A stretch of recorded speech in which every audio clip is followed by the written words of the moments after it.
예, CBS 라디오 박정현 판승 함께하고 계십니다. 놓고 때는 계속 이어갈 텐데요. 자, 어제 이제 저희 방송을 들으신 분은 아시겠습니다만, 저희 방송에서 이제 명태균 씨와의 생방송 인터뷰를 이제 지상파 방송이 처음으로 생방송으로 진행을 했는데, 추가 폭로를 예고하던 이전 모습과 달리 또 이제 대통령실이 이런 주요 문제들을 정리하면 앞으로 조용히 살겠다. 건드리지 않으면 난 조용할 거다. 뭐 이런 메시지를 남겼습니다. 그리고 공적 대화 공개에 대해서도 공개하면 뭐 난리가 날 거지만 이게 더 이상 건드리지 않으면 공적 대화 공개하지 않겠다. 이런 입장을 밝혔습니다. 자, 어떻게 들으셨는지 어떤 분 말씀하실까요? 먼저 우리 김웅 의원님부터 예. 말씀 주시죠. 이제 여기서 사실 그 전에 강혜경 씨가 그동안은 여론 조작은 없다라고 이야기를 하다 이제 얼마 전부터 여론 조작을 인정을 했거든요. 예. 그리고 거기와 관련된 자료들이 나오기 시작하고 있고 음, 명태균 씨는 그 전부터 일관되게 지금 사실은 뭐냐면 음, 나를 건드리지만 않으면 딸 사진을 보여주면서 음. 이른바 형사처벌 그 수사에 대해서 대단한 두려움을 이렇게 표시를 한 것 같아요. 예. 그래서 이제 이렇게 늦게 얻은 딸과 내가 그냥 조용히 살 테니까 그냥 묻고 가자 뭐 이런 것 같은데 예. 이제 문제는 강혜경 씨나 저 녹취록이라는 게 지금 시작이 됐죠. 나오기 시작했죠. 점점 나오기 시작하고 있고 저도 오늘 아침부터 지금까지 8명의 기자로부터 관련된 것들을 취재 전화를 취재 받으셨군요. 전화를 받으면서 이게 법적으로 어떻게 되느냐를 문의하는 전화를 받았습니다. 근데 놀라웠던 게 뭐냐면 그중에 한 4개 정도는 공통적인 이야기를 해요. 그래서 편하더라고요. 첫 번째 이야기해주고 4번 나머지 3번은 그냥 그대로 반복했으니까 예. 그 말은 뭐냐면 지금 거의 모든 매체가 여기에 달라붙고 있다는 뜻입니다.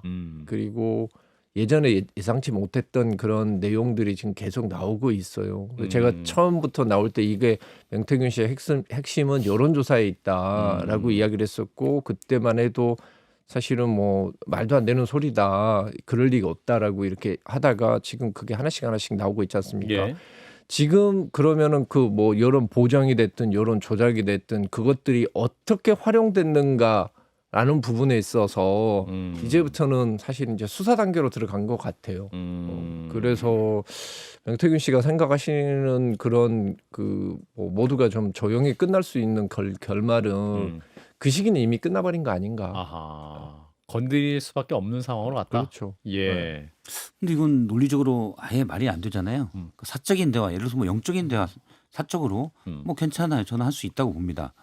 근데 자꾸 나를 건드리면 공적인 대화도 공개하겠다. 요 얘기는 거기에는 불법적으로 해석될 수 있는 일들이 있다라는 걸 암시하잖아요. 그러니까 공개되면 큰일 날 게 있다라는 걸 그렇죠. 해석될 수 있죠. 그렇죠. 예. 특히 이제 공적인 부분이기 때문에 앞서 말씀하신 대로 뭐 업무방해나 여러 가지 공직선거법이나 법적인 문제가 나올 수 있는 거거든요. 예. 자, 이게 그러면 국민들이 해석하기에는 그냥 이거 법적인 문제가 있는 건 내가 공개 안 할게라고 공개적으로 얘기하는 거예요. 그러니까 날 가만 놔둬라. 이걸 어떻게 가만 놔둡니까? 불법적인 게 있을 것 같다고 본인이 얘기하고 있는데 예. 더 기막힌 건 대통령실의 대응이죠. 일일이 대응하지 않겠다. 팩트 체크하지 않겠다. 예, 왜냐하면 그러면 명태균 씨 말과 같이 관련해서 생각해 보면 뭔가 국민들이 알면 큰일 나는 직접적으로 하면 불법적으로 해석될 수 있는 일들이 있는데 예. 건들면 공개되니 건들면 까니 서로 덮어두자잖아요. 그 얘기를 우리가 지금 공적으로 듣고 있잖아요. 그렇죠. 근데 어떻게 가만히 있습니까? 그래서 주변 사람들에게 자꾸 명치를 찔러보라고 합니다. 공개하지 못해. 공개하도록. 공개하도록. 자, 이동학 최고. 근데 대통령실의 입장은 대통령도 그렇고 그래? 그럼 니들이 찔러보면 어떡할 건데 또 이렇게 저는 그냥 배째라식으로 나올 것 같아요. 왜냐하면 김건희 여사가 지금 연루되어 있는 건이기 때문에 결국엔 검찰이 망치 들고 가는 게 아니라 뿅망치 들고 가가지고 또 때리는 척 할 거예요. 창원지검이 지금 수사를 열심히 하고 있다고 하는데. 결국 끝까지 못 들어갈 겁니다. 왜냐하면 들어가는 순간 본인들이 보고 싶지 않은 현실을 보게 될 겁니다. 딱 열다가 열다가 닫아버릴 겁니다. 그러니까 딱 열다가 이렇게 닫는다. 그렇죠. 저는 그래서 김건희 여사가 연루되어 있는 건이기 때문에 결국 명태균 씨가 지금 하고 있는 여러 가지 일련의 것들이 지금 대선 경선 때 여론조사 조작한 것으로 지금 이렇게 막 그런 어떤 냄새가 굉장히 많이 풍기고 있는 상황이고 그런 상태에서 돈을 어떻게 했냐 그럼 정치자금법까지 계속 나오고 있는 상황이고 그런 상태에서 창원지검에서 지금 검사 몇 명이서 지금 하고 있다는데 이번 예. 국감에서 야당 의원들이 지금 따져묻고 있어요. 예. 통상 이런 사건이 벌어지게 되면 서울중앙지검으로 이송을 해가지고. 이송을 하든지 예. 아니면 특수부 검사들을 딱 해가지고 파견을 하든지 예. 이것도 저것도 아니고 그냥 검사 몇 명이서 지금 수사를 하고 있는 듯한 모습이란 말이에요. 예. 그러면 당연히 김건희 건에서 봤지만 앞으로도 이 건은 결국 끝까지 안 들어가겠구나. 결국 팔이 안으로 굽고 손바닥으로 하늘 가리는 일을 검찰이 또 하겠구나. 이렇게 예측할 수밖에 없는 거죠. 그런 지점에서 결국 민심의 어떤 폭발 이런 것들은 전 있을 거라고 보고 그런 지점들을 지금 대통령이 앞당기고 있다 이렇게 봅니다. 네. 저는 근데 예. 김웅 의원님. 아직 그 관할 자체가 그 거의 창원에 있어요. 그렇죠. 거의 창원에 있는 상태여서 예.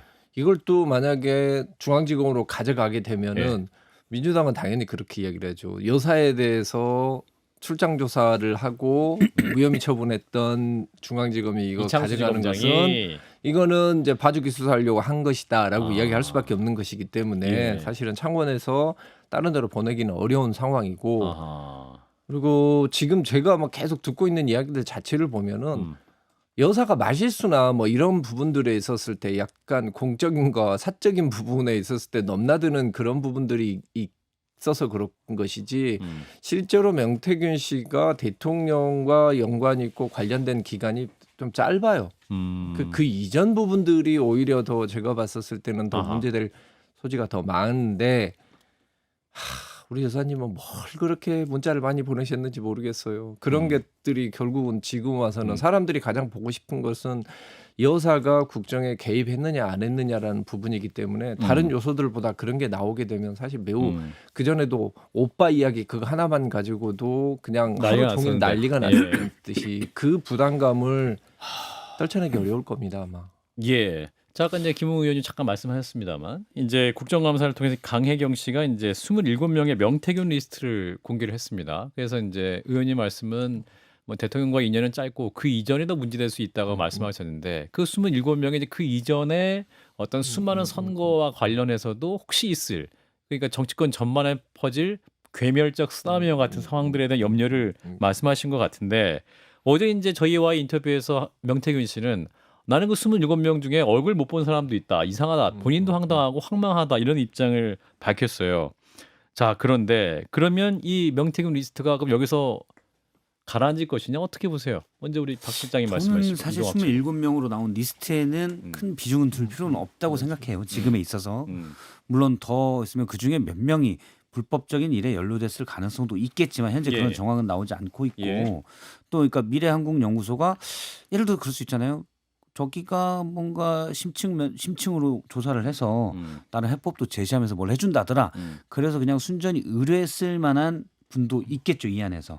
그런데 지금 더 큰 일들이 많아서 이 27명에 대해서 지금 예를 들어 언론도 한 명 한 명 지금 따져볼 필요가 있냐. 저는 굳이 그럴 필요까지는 없다고 생각해요. 더 큰 일도 더 우선순위가 앞선 일들이 많이 있거든요. 저는 전선이 지금 너무 넓어지고 있다는 생각이 들어요. 이거는 사실 좀 격가지에 불과한 것 같고 명태균 씨가 여론조사나 이런 것들을 했던 그 과정에서 결국 김영선 씨의 이 공천 이 과정에서 김건희 여사가 이렇게 실력을 행사했다라고 하는 이제 의혹인 것인데 그 돈을 이제 그럼 과연 어떻게 했던 거냐 이런 문제에 사실 초점을 좀 맞춰줘야 되고 아직 언론에 나오진 않은 것 같은데 여러 가지 또 들려오는 소리가 있어요. 김영선 의원의 어떤 세비만 반띵했던 것이 아니고 의원실에서 예를 들면 일하지 않는 사람의 명단을 거기다 넣어놓고 그런 사람이 월급을 받고 그 돈은 어디로 갔을까? 그래서 저는 취재가 좀 필요하다. 의원실에 일했던 비서관들 실제로 일을 한 것이 맞는지 김영선 의원실에서 그렇죠. 그런 부분들까지도 결국은 취재가 들어가야 되는 것이고 그 과정이 결국엔 다 김건희 여사와 지금 연루되어 있는 것이기 때문에 그런 지점에서 초점을 계속 흐려지면 안 된다라는 말씀을 드립니다. 자, 그리고 여기 중요한 쟁점이 이제 대통령 당시 후보 윤석열 후보를 위해서 81회를 여론조사를 실시했다는 거 아니에요. 그래서 이제 강혜경 씨 말은 이 81회 조사한 대금 3억 원이 넘는 돈을 명태균 씨한테 받아오시라라고 했더니 명태균 씨는 올라가서 공천권을 받아왔더라. 그래서 이제 어제 저희가 이제 방송에 질문을 했을 때는 그 81회에 대한 돈을 어떻게 된 거냐 했더니 김영선 의원이 줬다 뭐 이런 취지로 이제 진술을 했고 뭐 어떠한 대가는 아니다. 공천 대가는 아니다. 뭐 이런 식의 말씀을 했었는데 사실은 이게 또 돈의 흐름이 아직 명확하지 않기 때문에 지금 서로 주장이 굉장히 엇갈리고 있는 것 같은데 이 부분 그러니까 김웅 의원이 어떻게 보면 선거법상으로 요게 이제 명확하게 매듭이 지어지지 않으면 이게 대통령에까지도 뭔가 위법 사항이 적용될 수 있는 겁니까? 이게 만약에 이제 대통령이 정치자금법 위반까지 가려면 사실 몇 단계가 좀 필요합니다. 아, 그렇군요. 그러니까 예를 들면은 대통령이 최소한은 자기를 위해서 이런 여론 조사를 실시하고 있다는 것을 인식을 하고 그래 그거 해도 좋아. 그냥 내가 뭐 미필적 고의라도 있어야 되는 그런 상황이거든요. 그거라도 있어줘야 되는 거고. 예. 근데 대통령의 제가 뭐 성향이나 그 스타일로 봤을 때 그리고 그 이후에 예. 대통령한테 직접 요구를 하는 게 아니고 김영선 의원한테 가서 당신이라도 책임져야 되지 않느냐라고 이야기를 하고 대신 그 저 보궐 들어가는 그런 절차를 취한 것들 이런 걸 종합해 보면은 예. 아직까지는 정치자금법 위반 대통령에 대해서 정치자금법을 묻기는 매우 어렵고 그 아마 자료도 안 나올 거예요. 증거도 없을 것이고 아하. 대통령 스타일로 봤었을 때 예. 주변에 있는 사람들이 가서 대통령에게 이제 뭐 잘 되고 있습니다. 이렇게 뭐 지난번에 제가 드린 것처럼 이렇게 예. 이야기하니까 여론이 움직이지 않습니까? 뭐 예. 이런 식으로 자기를 과시하는 데 사용을 했을 것이고 대통령께서는 사실 여론조사를 하는데 이렇게 돈이 많이 들어가는 것 잘 모르실 거예요. 정치도 처음 하신 예, 거니까. 그런 것들을 막 이렇게 세세하게 이렇게 그 따져보시고 그런 스타일은 아니에요. 그래서 그건 아닐 거고 아하. 근데 이제 이쪽에서는 어떻게 됐든 간에 명태균 씨 같은 경우에는 자기가 공을 세웠다라는 것 그리고 자기가 어느 정도 영향력, 정보력이 있다라는 것을 계속 과시하고 그 수단으로서 지금 이 여론조사 결과를 계속 들고 갔을 거거든요. 그렇죠. 그러니까 자기 입장으로 봤을 때 내가 대통령을 위해서 이 정도 했는데라고 이야기를 할 수는 있지만 예. 만약에 그게 정치자금법 위반이고 대통령이 시켰다 아니면 뭐 여사가 그거를 용인을 했다라는 정도 됐으면은 공적 대화를 까겠다라는 식으로 위협하지는 않았겠죠. 아하. 이 그렇군요. 부분에 대해서 이 부분을 가지고 목줄을 쥐겠죠. 공적 대화가 혹시 그런 내용일 수 있지 않을까요? 아, 아니다. 근데 대통령 예. 스타일상 박 시장이. 예를 예. 들어서 명 박사 내가 요런 데이터가 좀 필요한데 아. 알고 싶은데 이거 좀 조사해봐. 돈이 좀 드는데 그거는 명 박사 내가 대통령 되면 다 명 박사가 원하는 사람들 내가 다 잘해줄게. 이런 스타일 뭐 아니잖아요. 그런 스타일은 아니에요. 아니에요. 그래서 그 비용의 문제를 대통령이 인지하고 있었고 대신 그걸로 공천 대가로 퉁쳤다라고 보기는 저도 좀 그건 아닐 것 같아요. 그리고 명태균 씨가 청구서를 뽑아달라고 해서 가지고 간 거는 그러니까 네 돈 어떻게 할래? 라는 이제 비용이 실제 들어간 측에서 얘기들이 있으니 내가 대통령에 받아올게.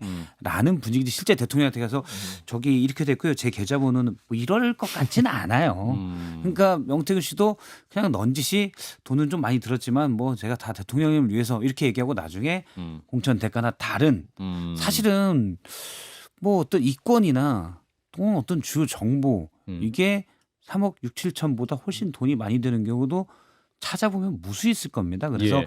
그 돈을 가지고 꼭 그랬을 것 같지는 않습니다. 그거는 그냥 밀양국 연구소 측에 뭐 돈이 들어갔다고 하니까 거기 압박이 오니까 그럼 내가 받아올게라는 액션이었던 정도로 저는 일단 그렇게 추정이 돼요. 저는 대통령께서 예. 박근혜 대통령 수사를 할 때 그때 여론조사 2번 돌린 걸로 그걸로 엮어가지고 넣었잖아요. 예. 그래서 이게 당무 개입이다 해가지고 그렇게 넣었잖아요. 근데 그런 걸 수사를 하셨기 때문에 그런 지점에서의 여론조사 비용이나 이런 것들은 아셨을 가능성이 크다. 예. 가능성 분명히 있다라고 보고 예. 디테일한 것은 전 뒤에서 김건희 여사가 다 했을 거다 이렇게 생각을 해요. 왜 그러냐면 제가 몇 가지 단서가 있었는데 과거에 대통령 그 후보 시절에 대통령께서 뭐 제 아내는 뭐 정치도 잘 모르고 뭐 이 얘기를 막 했잖아요. 그런데 그 뒤에 녹취록이 딱 까여지면서 7시간 녹취록 까여지면서 김건희 여사가 상당한 선수다. 정무적인 감각이 있다. 이런 이제 평가를 받을 정도로 엄청난 이제 지식이나 이런 것들을 이제 뽐냈는데 예. 제가 이번에도 김종인 위원장을 이제 만나는 그 과정에서 예. 만나고 싶지 않다라고 하는데 굳이 명태균 씨 폰으로 김건희 씨가 전화를 해서 김종인 위원장을 설득하잖아요. 예. 제발 내 남편을 만나달라. 그러니까 저는 아까 판을 짜는 사람이 김건희 여사라고 했던 게 사실은 그게 핵심적인 참모들이 해야 됐었던 일들인데 이거는 지금 아내가 이런 일들을 지금 다 하고 있는 거거든요. 그러니까 그 대선 과정에서 그런 일들을 벌였다라고 한다면 저는 집권한 이후에는 훨씬 더 그런 그립감은 여사에게 훨씬 더 셌을 거다.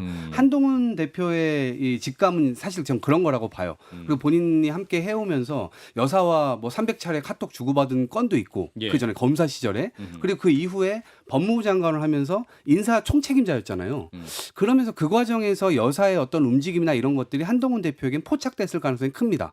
그러니까 당연히 어느 정도의 확신을 가지고 김 여사를 뒤로 물려야 된다. 김 여사 퇴진 이걸 외치고 있는 겁니다. 활동을 네. 금지하거나 절제해야 된다. 그래, 그래서 어느 정도의 저는 이 신빙성을 가지고 지금 움직이고 있는 것이라고 보기 때문에 결국엔 대통령보다는 김건희 여사가 결국 암암리에 뒤에서 다 움직였을 것이다라는 추측을 해볼 수가 있는 거죠. 자, 그러면 이제 명태균 씨가 또 어제 저희와 인터뷰에서 본인의 그 전과 기록이 이제 언론에 공개됐다. 이 부분에 대해서 얘기를 해요. 근데 사실 이제 변호사 한 분에게 여쭤보니까 이러한 전과 기록은 본인이 알고자 해도 굉장히 알기 어려운 내용이다. 이것은 이제 명태균 씨는 어디선가 기관에서 움직였다라고 이제 인터뷰에서 얘기를 했는데, 혹은 뭐 대통령실이나 다른 기관에서 이런 것을 움직여서 정보를 알 수도 있는 겁니까? 저는 이게 희한한 게 예, 저도 예. 이제 여쭤보고 싶은데 예. 문다혜 씨가 음주운전 해가지고 예. 나왔는데 그 뒤에 무슨 과태료부터 해서 신호 위반 무슨 주차 딱지 끄는 것까지도 정보가 다 나오잖아요. 그렇죠. 그런 게 다 오픈되는 게 맞는 건가? 이게 저는 그런 생각이 좀 들더라고요. 그래서 아니 그건 잘못한 건 잘못한 건데 예. 왜 그런 것까지 다 붙여가지고 범죄 프레임이 완성되는 그런 원래 그림이 이랬던 그려진단 사람, 말이죠. 뭐 예. 네. 그러니까 약간 정치 공세성 느낌이 있는데 이게 진짜 이렇게 해도 되는 건가? 맞는 건가? 이런 생각이 들더라고요. 예, 그거 어떻게 아는 거예요? 그 뭐 방법은 여러 가지가 방법은 있습니다. 여러 가지, 방법은 예. 여러 가지가 있고 사실상 그 저기 뭐 자기 사건 아니면 찾아보기 어렵다라고 이야기를 하지만 뭐 다중 변호사 사무실에 가서 선임하면 어차피 다 어떤 방식이든 이거 찾아내요. 근데 이걸 가지고 예를 들면은 정부 여당이나 대통령실에서 이것을 뿌렸을 가능성은 매우 낮죠. 왜냐하면 지금 그렇군요. 대통령실은 어찌 됐든 간에 명태균 씨 기분을 안 상하게 하려고 서로 우리 조심하는 건드리지 사이인데. 말자라는 그런 사이인데 이걸 까서 뭐 예를 들어서 명태균 씨를 자극을 할 이유가 누가 있겠습니까? 명태균 씨를 자극하고 싶은 쪽은 다른 쪽이기 때문에 대통령실에서나 뭐 정부 측에서 나갔을 가능성은 좀 저는 희박하다고 봐요. 저도 뭐 어떻게 공개되는지 모르겠지만 얘를 취재하게 되면은 명태균 씨 주변 인물들 하다 보면 예. 그런 얘기들이 나와요. 이분 옛날에 뭐 하다가 뭐 또 됐었어. 뭐 유죄 판결을 받았었어. 그런 누구 한번 얘기가 만약 나오면 가서 재판 기록 쭉 보면 알아낼 수는 있죠. 자, 한 1분 남았는데요. 자, 이동학 최고께 좀 발언권을 드리겠습니다. 지금 이제 민생이 어렵고 의정 갈등은 여전히 문제의 흐름이 흐르고 있는 상황인데 아무것도 해결하지 못하는 정치가 계속되고 있습니다. 그렇다면 국민들이 납득할 수 있도록 각종 의혹 정리하거나 여사 문제는 그럼 정부 여당이 어떻게 대처해야 한다고 판단하시는지 말씀해 주시죠. 저는 한동훈 대표가 결기를 좀 가졌으면 좋겠다 이 주문을 계속 하고 있어요. 그런데 지금 뭐 30명이 모였다, 21명이 밥을 먹었다 이런 얘기가 계속 나오고 있는데 예. 쫄보들이 많이 모여도 아무런 효과가 없을 가능성이 큽니다. 그래서 저는 용기가 필요한 것인데 그 지점에서 저는 의총 뭐 당대표가 요청하면은 당연히 그건 열 수 있을 것이고 예. 원내대표 소관이라 할지라도 전당원 투표 제도를 좀 적극적으로 활용했으면 좋겠다. 김건희 여사 퇴진 적어도 그 세 가지를 얘기했다라고 하면 예. 그걸 걸고 전당원에게 물어보자. 그렇게 해가지고 민심을 좀 만들어야 된다고 보고 예. 저는 좀 아쉬운 것이 그냥 오전 일정만 안 할 게 아니라 아예 칩거를 했어야 된다고 봐요. 일주일 동안. 그래야 좀 분위기가 고조되고 민심도 대통령이 지금 너무한 거 아니야? 이렇게 좀 갔을 텐데 한동훈 대표가 워낙 급박하게 바로 그날 그 다음 날 바로 자기 자당 21명 모아가지고 밥 먹고 이렇게 하면서 사실 약간 세력 대결 비슷하게 돼버렸어요. 네, 그런 측면이 좀 아쉽다는 말씀드리고 결기를 가지시고 전당원 투표에 붙여서 그걸 기화로 해서 몰아붙이시라 이 말씀드립니다. 예. 자, 일단 1부의 노코 때리는 여기서 마무리하겠습니다. 자, 정광재 국민의힘 대변인은 이제 사정이 있어서 중간에 저희 중간고시에 나가셨고 이제 마지막 함께해 주신 분 이동학 전 더불어민주당 최고위원이었습니다. 고맙습니다. 고맙습니다.